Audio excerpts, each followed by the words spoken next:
Right, welcome everybody to the next iteration of the American Association of Geographers preparing for the Detroit 2025 annual meeting. I'm Elin Thorlin with the AEG. Today I have the pleasure of welcoming Michelle Martinez, who is the director for the Tishman Center for Social Justice and the Environment at the University of Michigan, talking about environmental justice. So thank you for joining us, Michelle, and we look forward to your webinar. Thank you so much, Elin, and thank you all for joining today. I want to really share my appreciation with the American Association of Geographers for all of your time and effort and care in learning about Detroit before the big conference next month. So thanks so much. I'm here to talk a little bit about the environmental justice movement in Detroit.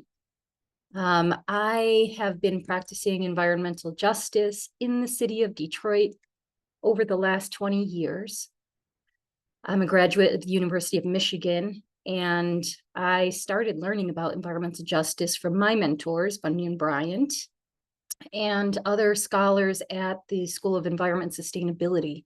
So I also am a Detroiter. I live in Detroit. I was born in Detroit, and when I moved back to the region in 2006 is really when I started engaging in the praxis of environmental justice. So I'm coming to this talk to share with you a little of the viewpoint, lessons, and contradictions that the movement holds here in Wew'uautinong. That's the Anishinaabe name for Detroit. So I'll start with an introduction of myself and my own work, talk a little bit about Detroit and the demographics to put us in context, and then discuss some air, water, climate, and energy issues that you can be aware of really from the viewpoint of the last 20 years. It is a broad and deep movement in the city of Detroit, so I won't say that we're covering everything. It's not comprehensive and as deep as I would like it to be. But for the purposes today, this is the portrait of an environmental justice snapshot. I'm hoping at the end we'll be able to answer a few questions, so please feel free to use the Q&A in the Zoom. So again, I'm Michelle Martinez. I play the role of the director at the Tishman Center for Social Justice and the Environment. I'm a lecturer at the School of Environment and Sustainability at the University of Michigan, where we discuss power and strategies of social movements, climate justice, just transition, energy systems in the context of dispossession and race and racialization and vulnerability. My work is online, so you can go to my website if you're interested in some of the work, again, from an activist perspective, from an organizer's perspective, what exactly and how should we be moving in honor of the social movements that have really shaped what environmental justice look like in Detroit. So I came into the environmental justice movement, as I mentioned, in understanding it through the lens of really deep foundational work in environmental justice, which really identified race as the primary indicator for inequity and vulnerability. A lot of that work led by Dr. Bunyan Bryant and Paul Mohai really made space for understanding the disproportionality of impact. So when I came back to Detroit, it was a time when industry was really trying to expand. Before the 2008 housing crisis, there was a thought that industry would be expanding in perpetuity. So there was a proposal at that time for the expansion of the international crossing for industrialization. There were many new coal-fired power generation units all over the state of Michigan that were being proposed. The expansion of the state's only oil refinery, Marathon Oil, which I'll talk a little bit about. But my family, as a part of the Latina diaspora in Southwest Detroit, were right in the footprint of the expansion of the international crossing. So we had seen 13, 10, 16,000 semi-trucks coming through our neighborhoods every day. Speculators, industrial speculators, trying to buy property and vie for land grabs around rail, and the expansion of the footprint of the Ambassador Bridge, a privately owned crossing. And up till this year, the only international crossing across the Detroit River that semi-trucks can cross. So we have really, over many generations, have been embroiled in this fight. And I was quickly thrust into, as a young organizer, thrust into the environmental justice movement in trying to figure out what exactly we could do. And I say often that at that time, I could probably count how many environmental justice organizers there were in the city who really claimed that title. And these were women mostly who were saying, why do we need to choose between our jobs and our environment? A pretty traditional break.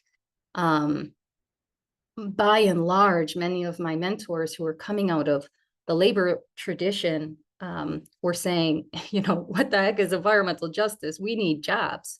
So I was really, as a young person, looking to build the movement and grapple with these contradictions that we've inherited from industry, right? And from the neoliberal project. So some of the things that I'm reading now to make sense of the last 20 years, for anybody who's coming to Detroit, I highly recommend Toxic Debt. It's a pretty comprehensive history of the environmental justice movement in Detroit, going back hundreds of years. I'm also looking at power and organizing, reading a lot about the movement for Black Lives and Indigenous resurgence, and also thinking about what other scholars and activists are doing and saying through Greening the Black Urban Regime, which I also highly recommend. But mostly the learning that I've had over the last 20 years has been from movements themselves. As an organizer with the Michigan Environmental Justice Coalition, former executive director, I've been an organizer on land-based rights, corporate campaigns, and others, immigrant rights, gender-based rights, and really have learned from young people and our elders through what has been learned in the civil rights movement as well.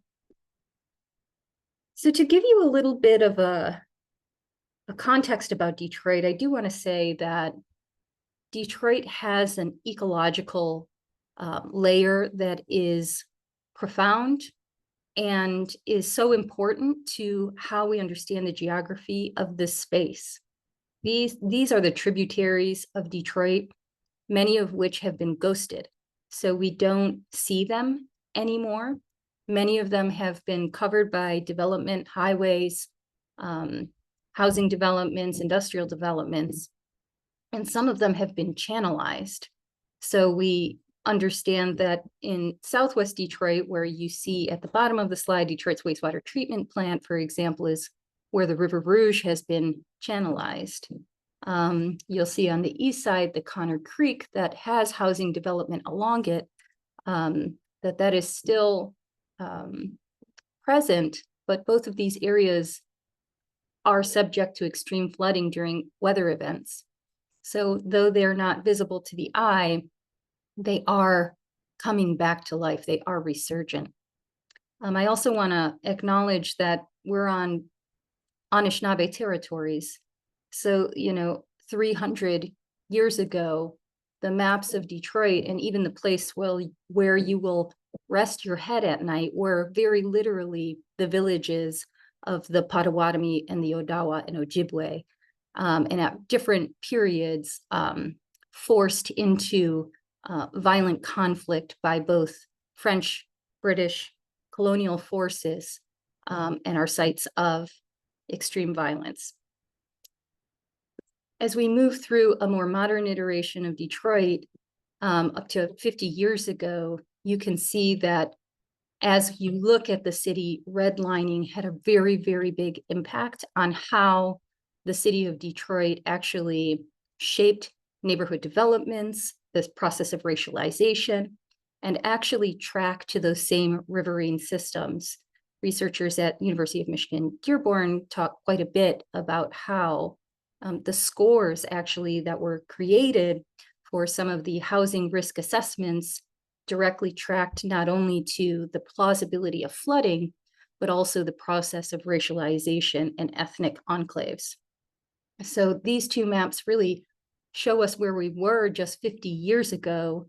And I show you these two maps of Detroit because the one on the right into the 1970s is really when the city started to change and shift, both in race and in class.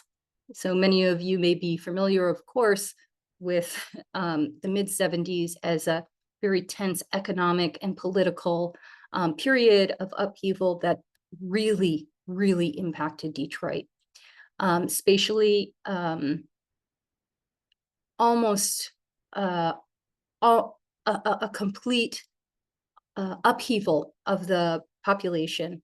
So in line with white flight across the nation, the white population in the city of Detroit plummeted, and the Black population rose and continues to remain steady, but is also on the decline. With capital flight, the Volcker shock with the oil crisis in the mid-70s, poverty in the city of Detroit rose significantly, and the middle class and upper middle classes left the city. And so what you'll see now is a more contemporaneous situation where in 2010, you have almost 80 to 85% of the city of Detroit identifying as African-American, completely surrounded by white suburbs. It's one of the most segregated metropolitans in the United States. You'll see the red is Asian, which we know is a Bangladeshi enclave in Hamtramck, Michigan. And in Southwest Detroit, that is the Hispanic designation, and mostly from Mexico. It's a little more complicated, right? As always, beyond the census statistics. So this is country of origin. We do have folks from a variety of different countries. And interestingly, many people know that we have a very large Arab American population. This is a map of the Arabic language speakers in Southeast Michigan, which of course, with the designation of the census as white, sort of masks this, but it's important to know, and particularly in the environmental justice story, when you look at Dearborn and South Dearborn, which is also the home of Ford Rouge complex and really the birthplace of many of the environmental justice actions in Detroit, that Lebanese Americans and Arab Americans were critical to the formation of the EJ movement during the 70s. So starting with air, this is where I came into understanding environmental justice. And what we know about Detroit is that Detroiters have 4 times the asthma rate as the rest of the state of Michigan, that we have a very high concentration of polluting facilities in Southwest Detroit, but also in pockets across the city as a part of a network of different industrial polluters and industrial systems that go across to Canada, and then that also track on I-75 down south and I-94 over to Chicago. We also have the Great Lakes, which also offers Detroit access to different shipping. So it is a node in industrial production. This map here shows you the major industrial production in Detroit and in lower downriver communities. This is what we were talking about when we say that the residential areas right next to the International Bridge or Marathon Oil Refinery, automotive production, or any of the auxiliary chemical plants that support it really concentrated in one sort of area. And these are older facilities and then a new rush of new facilities. So in this year, the new International Bridge, the Gordie Howe Bridge, will open to make space for additional international transit. That was a 20-year project in the making. Marathon Oil in 2008 really began the process to expand in Southwest Detroit to increase production, accessing over 17 acres of community in Southwest Detroit. That's really where people started to come forward, right? The hearings around Marathon Oil pollution, sulfur dioxide, particulate matter, and around national ambient air quality standards, in which we for decades were in violation of sulfur dioxide levels. We were in non-attainment. There were multiple studies, air quality assessments to prove the correlation of asthma, stroke, heart disease by scholars at the University of Michigan in public health and environmental justice to make the case that the concentration of these particular industries results in a disproportionate impact in the Black community and in immigrant communities in South Dearborn and in the Latina diaspora. You'll see these red triangles are air quality monitors. This is in response to much of the activism that's happening in Southwest Detroit and has now expanded into other areas of the city where, as state funding is eroded, the ability to regulate air quality pollution has really been a battle. So beyond this, there are community efforts using purple air monitors and more to track the national ambient air quality standards, as well as others that are unaccounted for in the environment. One of the big pushes recently was the cumulative air impact analysis that folks like Paul Mohai at the University of Michigan, Amy Schultz, and others helped enable the EJ screening tool to help layer both the idea of social vulnerability, but also air quality, both at the smokestack, but also due to mobile air pollution from the trucks that come through. So for anybody who's coming to Detroit, you can travel down I-75 and quickly see on one side of the highway, there's residences, and on the other side is the oil refinery. Really, community is right on top of the industry. Another study that became very important was how close our schools are sited to industrial facilities. So this is work from, again, Dr. Paul Mohai and others regarding how close schools are located to polluting facilities. This is Salina Elementary in South Dearborn. That's literally across the street from the Ford Rouge complex. That's the natural gas power generating station in which people in South Dearborn fought against its expansion. It powers the industrial complex, and students there have very high rates of asthma. This study found that even when controlling for all other factors, students in Michigan who are in close proximity to polluting facilities like this one do worse on their tests, right? So these are the kinds of efforts that were waged to make the case for more regulation. Of course, that's not the only story. Schools like Salina Elementary are doing greening on site also. So I don't want to be so doom and gloom and saying that the resistance to pollution in Detroit is the only form of resistance. There's lots of amazing work that's happening. So really here, I just want to give you a little overview that yes, the concentration of decaying and aging industrial infrastructure mixed with the industrial expansion in Detroit, compounded by the economic neoliberalism and social vulnerability created, intersects into these crises of public health and education, and also community continuity. And so movements are really responding to this kind of pressure, demanding rights, but also demanding democratic decision-making. So if in air quality alone on Detroit's east side, residents were rallying for community benefits agreement in the face of the Stellantis automotive complex expanding. The residents of Beneteau were asking for reductions in volatile organic compounds from the painting complex that was blowing paint onto the community. Marathon Oil, for 2 decades now, residents have been pushing back on Marathon Oil through lawsuits, organizing, going to regulatory hearings, doing direct action, and even most recently supporting workers who were on strike against Marathon Oil who maybe don't live in the direct vicinity.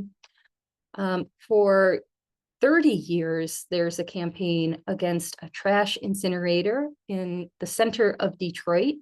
It burned waste from as far away as the Mariana Islands. Michigan imports waste from Canada due to its low tipping fees. Many of the activists who are lifelong environmental justice advocates and organizers celebrated when it was demolished just a couple of years ago. And yet the struggle against waste in Michigan and in low-income Black and Brown communities continues, even to now, importing nuclear waste from New York. And I would be remiss in saying that there have been tons of efforts against actually the international border itself, that the environmental justice movement is responding not only to diesel emissions from the trucking industry on the neighborhood of Southwest Detroit, but the Arab American and Latino populations and others who are diasporas that live in precarity because of their immigration status have been in a long struggle against the expanding militarization of the border, against deportation and dispossession as an act of environmental justice. So certainly the robust formation is very, very important. I'll switch quickly to talk about water. Water is such an important issue for the city of Detroit, and though most people know the environmental justice movement through the eyes of the Flint water crisis, Detroit has also had a protracted battle for the affordability of water and access to fresh drinking water, as well as the management of combined sewage overflow and floodwaters. Not unlike the rest of the country, we have some very high risk for affordability for water. The aging infrastructure of Detroit demands a very high upkeep price for the municipality of Detroit, as well as the regional water infrastructure. A city that was built for 2 million people was meant to support that many in the way that the water infrastructure was built. We're now a city of 650,000. Many of the aging infrastructure still has yet to be updated. So the cost of the water system really started to bear down on residents, and that fight became most visible during the tenure of the emergency manager in the city of Detroit, when activists rallied quickly in understanding that, yes, affordability has long been a problem in Detroit and areas in Detroit like Highland Park and other municipalities. But during the tenure of the emergency management, the debt structures of the water system in preparation for the exploration of privatization of the water system meant that many of the ratepayers were now subject to mass water shutoffs for non-payment.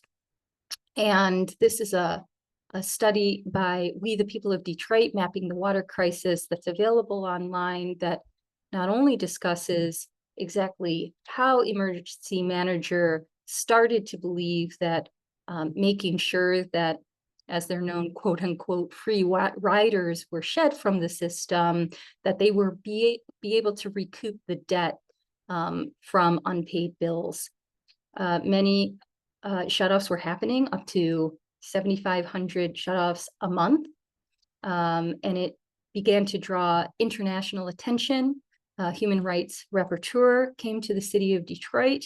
There were multiple rallies, and even until this last lame duck session, in which the Michigan legislature failed to pass a water affordability bill, affordability for the water system continues to be a problem despite some of the efforts to increase the amount of assistance. We do not have graduated rate structures for the city of Detroit. Drinking water is not the only problem. We have a snapshot here of household flooding. This is a Wayne State University study that mapped exactly where the hot spots might be for flooding.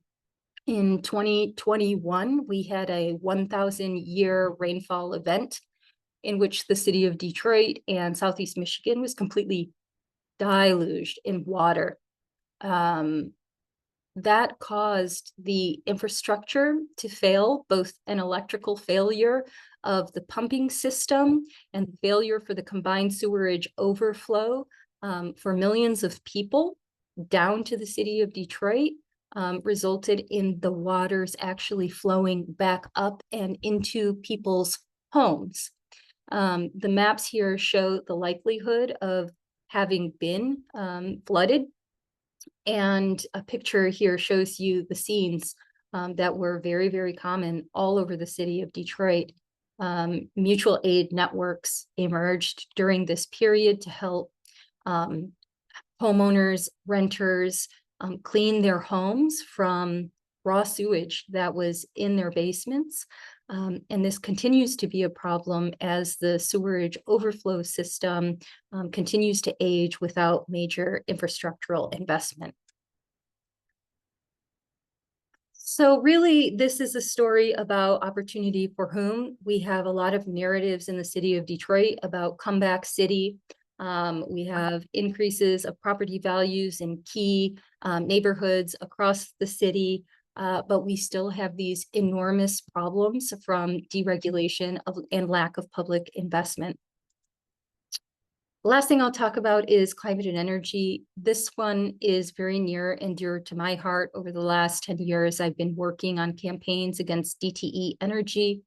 DTE is a monopoly investor-owned utility company that has guaranteed profit and continues to lobby against our well-being, both as consumers, but also as life on this planet. I situate this in terms of where we are globally. The Great Lakes is one of the largest water bodies in the world. It holds 98% of the surface fresh water for the United States. And as such, we have a lot of energy infrastructure that is aging, embedded, put in place post-World War II, including Enbridge pipelines. We have multiple lines that go from the Athabascan region of Canada down through the Great Lakes and to our refineries, both in Detroit and in Whiting, Indiana, but they also cross the Great Lakes into Amjanong territory, or Sarnia, as it's called. So we know that this network of oil infrastructure is dangerous and dirty, and it is at very high risk for oil spill. Marshall, Michigan, which you'll see down in the lower half of the Lower Peninsula, is the home of an Enbridge oil spill, which was the largest inland oil spill that the United States has ever seen. It's not unique to oil. We also have a lot of gas. This is actually a DTE Energy pipeline map, so it's not comprehensive to all of the fracked fossil gas pipelines, but they traverse all over the MIT, the Upper Peninsula, and you may be surprised that they do stretch down to Texas and also to New York Marcellus Shale. So we have a very broad network of oil and gas activists across the Great Lakes who have been really screaming at the top of their lungs that enough is enough, that we need to protect the Great Lakes, and trying to connect and work together to understand how and why this has persisted for so long. And I would argue that communities' varied struggles across the fossil industry have built a translocal and very plural movement to protect our communities and also the Great Lakes. There's a list of just some of them here.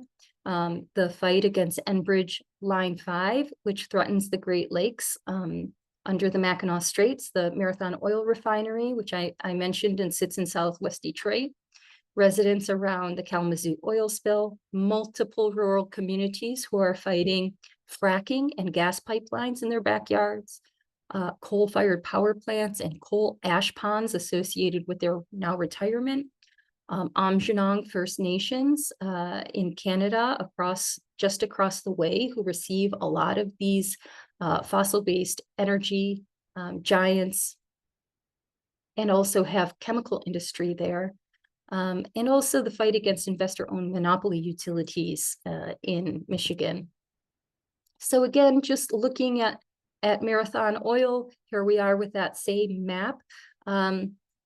Folks in Southwest Detroit really see themselves as frontline and fence line communities. We were entering into the dialogue around oil and gas infrastructure, understanding exactly how that network looked when the fight began. It was simply that Marathon Oil wanted to expand 17 acres. They were making these announcements as early as 2005 and 2006. It was really the effort of many, many people going door to door to ask residents in 48217 and in South Dearborn how they may have been impacted. For example, we did a health impact analysis in which we found 17 cases of cancer on one block in 48217, the zip code just south of Marathon Oil. And that forced the state of Michigan to do a health impact analysis. This is the neighborhood that Rashida Tlaib is from. When she was in the state house, she helped us get a line item so that the state of Michigan could do a cancer cluster study, which found that residents were struggling with brain cancer at a statistically significant rate compared to the rest of the state.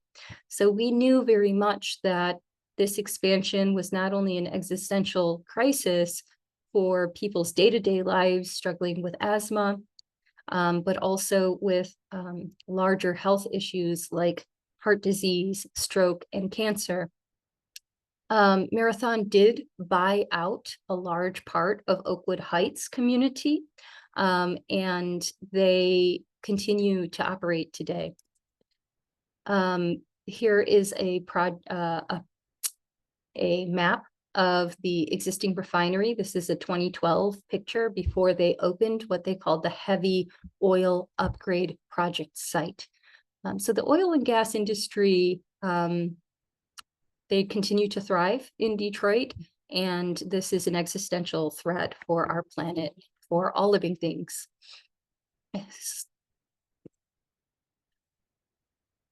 So I'm going to start talking about DTE Energy here. DTE Energy, again, is a monopoly utility.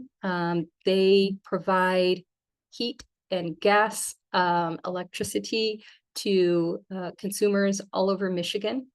And recently, we have started a campaign investigating why exactly DTE Energy has so much power over our populace.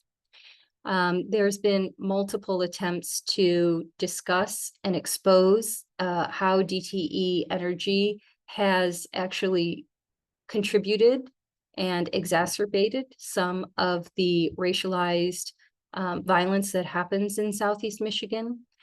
On the right, for example, we see what activists are calling utility redlining, where the city of Detroit itself and the inner ring suburbs have less voltage than outer communities and higher income suburbs across Southeast Michigan.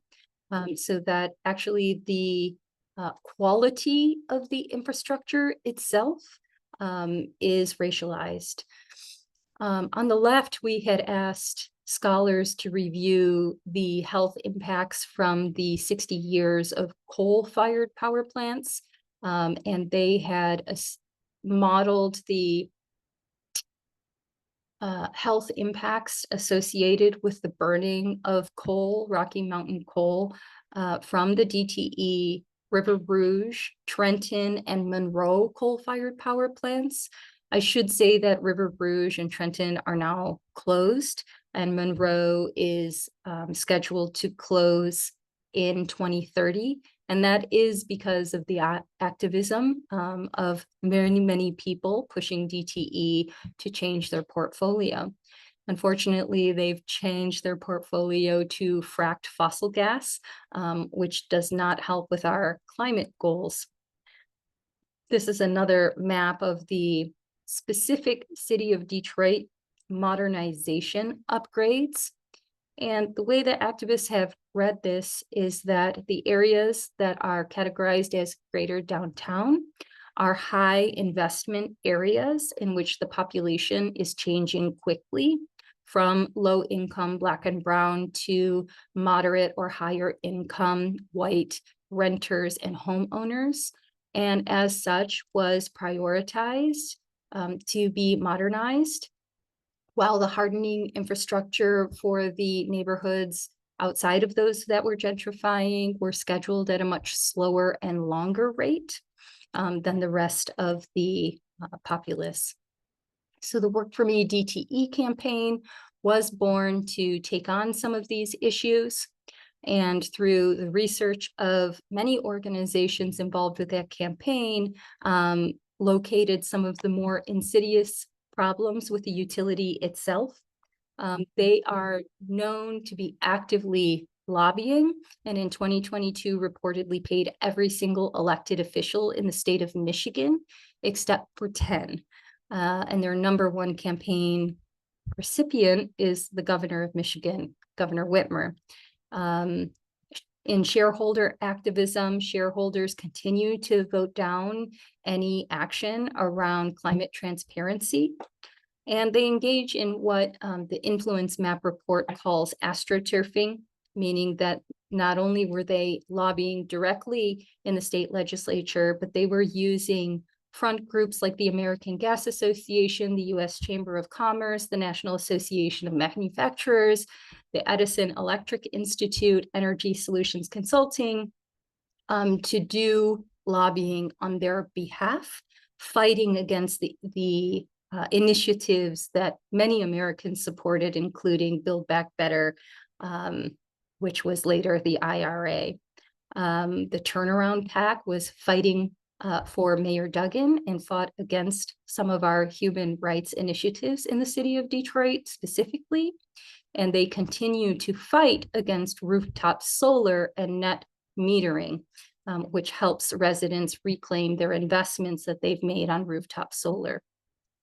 DTE's lobbying is so dangerous for residents. While the 2008 recession was in full force, DTE lobbied to make energy theft a full felony. Also, if you try to intervene in an energy shutoff, people would also be charged with a felony. This became a problem as people were heating their homes with ovens and generators. And in 1 year, 17 people died from home fires associated with their lack of ability to heat their homes in the winter. It was at around that time that utility shutoffs spiked to about 200,000 shutoffs every year, and that has not actually gone down significantly.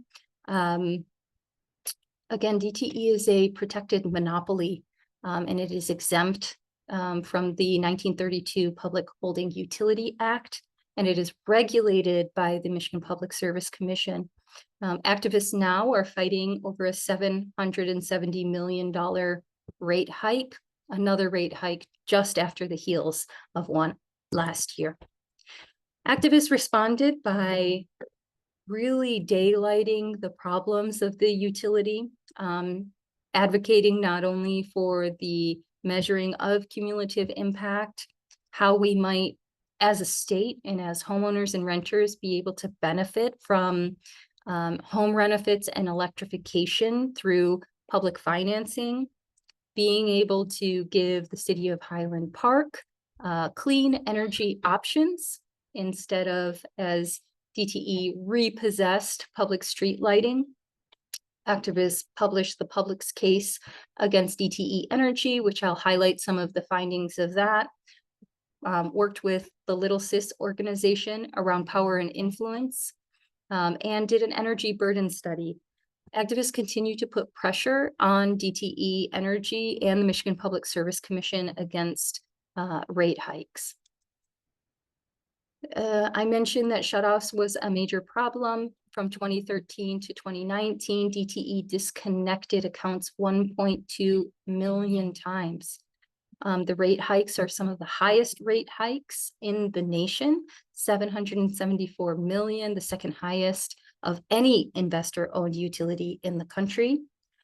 Power outages are a major problem in the Detroit metro area, and they were given a C- for their energy infrastructure.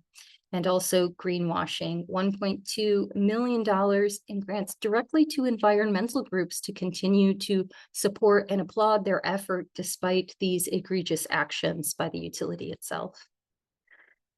Lots of activism around this piece.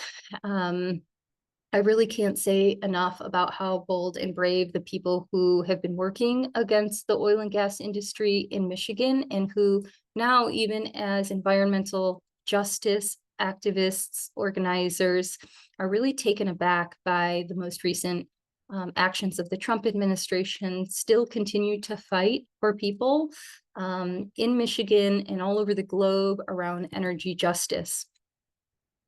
I do want to say that this is just a portrait of some of the environmental justice issues and campaigns that people have engaged in. There are other narratives that we can talk more and more about: Indigenous resurgence, restoration, community resilience efforts against flooding and shutoffs. So I do want to be humble to the fact that I mentioned in the beginning that I only knew about 5 or 6 people who actually use the words environmental justice in Detroit.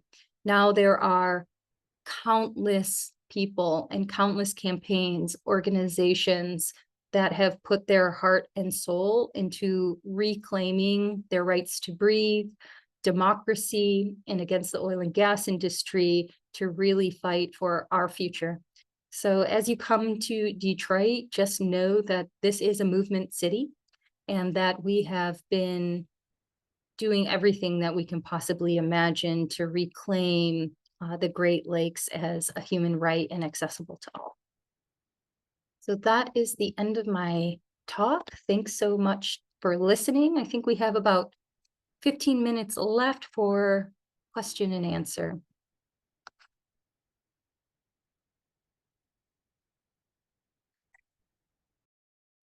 All right, so we've got a couple questions. The first question is from Amber Jones. What are some things individuals can do or organizations one can get involved in? Yeah, thanks for that. There are so many organizations that are at work. I've mentioned a few throughout the program. It's an interesting thought process because even now, is it safe to name people or organizations in public forums without their consent? But I know folks who are out in the streets doing the work, like Michigan Environmental Justice Coalition, Solidarity, those folks in water, We the People, Detroit, or the People's Water Board Coalition.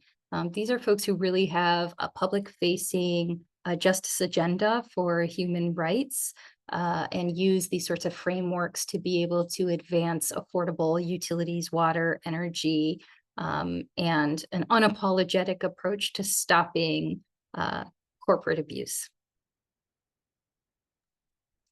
Our next question comes from Skylar Leslie. Are there steps that citizens/Detroit residents can take to help support this outside of Detroit? Any specific organizations that need support? Thanks, Michelle. Hi, Skylar. I'm so glad that you joined. Welcome. I hope I see you at AAG. Yeah, I think that plugging in with existing campaigns is so important. And part of that is, relinquishing ourselves from this, like, individual to collective effort. And folks who have tried things are trying again and will continue to try at the ballot box or in the streets, regardless of the political environment, and take risks together. So some of the organizations that I mentioned, I would try with them because everyone needs help right now. And a follow-up question, have you engaged students or young professionals in your role at University of Michigan in the fight for EJ in Detroit? What about students who are not from the area? Yeah, great question. So it's so critically important that students be involved in activism. I feel really strongly about this. So yes, we at the Tishman Center have a lot of different initiatives that will link students to particular environmental justice roles, organizations, or neighborhood initiatives that need extra capacity. And I encourage students to organize autonomous organizing hubs to do good work that is not based on the university structure. Students have so much vision and energy to really do things that are well beyond what the university can accomplish. So yes, students, wherever you are, definitely it's time to engage.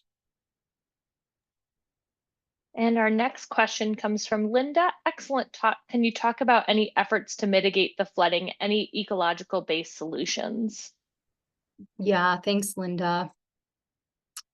There's so much happening in Detroit. That was one of why the last slide I put it there. There's so much work happening around ecological restoration. And, a big challenge, of course, is the many centuries of settlement and development that we are contending with, to be able to do that in a just way. And I think we need more folks to help along the way with all kinds of human-based kinship with more than humans waterways, and recovering those waterways. So yeah, it's not necessarily in the scope of the talk today, but there's all kinds of restoration efforts. In terms of climate mitigation, I would argue that actually the fossil work is the climate mitigation work. That even if we stopped burning fossil fuels today, we would still be dealing with some runaway effects. So it's critically necessary for both of those things to be happening at the same time. And whether or not we're talking about mutual aid efforts in people's homes during flooding to literally getting in lakes and rivers and streams and monitoring their ecological well-being, or restoring riverine systems, all of it, all of the above is happening. It's just a matter of finding it and plugging in.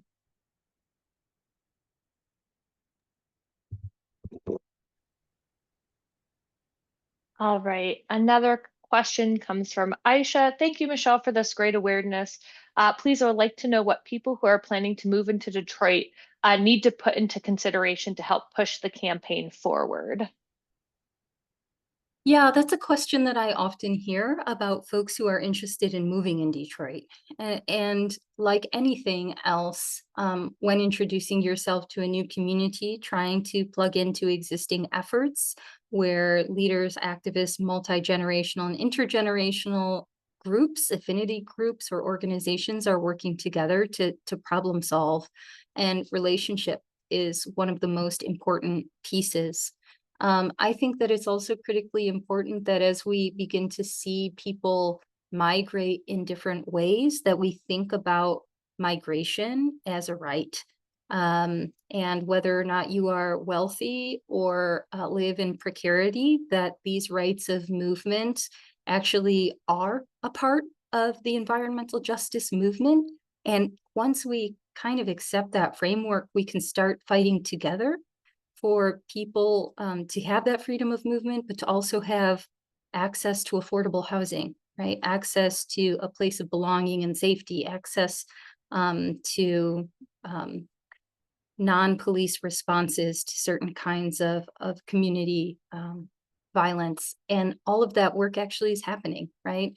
And so I see that not as a utopia, but as something that's actually active in Detroit in corners all over the city. Wonderful. And just some more thanks and appreciation for your wonderful presentation and your great work. Wanted to give you the opportunity to plug anything you might be doing at our annual meeting for those folks who might be watching this recording back later.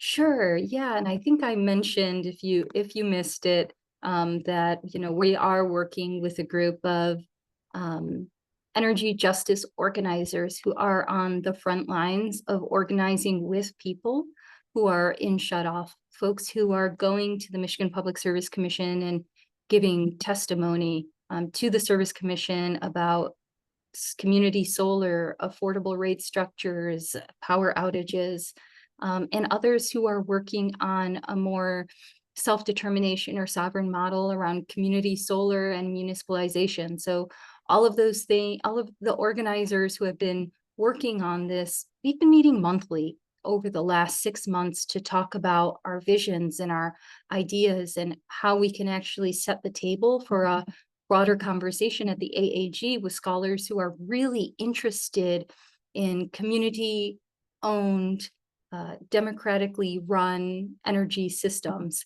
So that's actually going to be at 12:45 on Tuesday, March 25th. And we're partnering with Dr. Ryan Stock at the University of Michigan, who runs the Illum Lab. And we've been super humbled to work with him as an energy abolitionist. So appreciate all of the good work. And yeah, would love to meet you in real life and have that good conversation in the room together. Well, thank you so much, Michelle, for your wonderful presentation and work, and we can't wait to see you at the AAG. Thanks, everyone. Thanks for coming.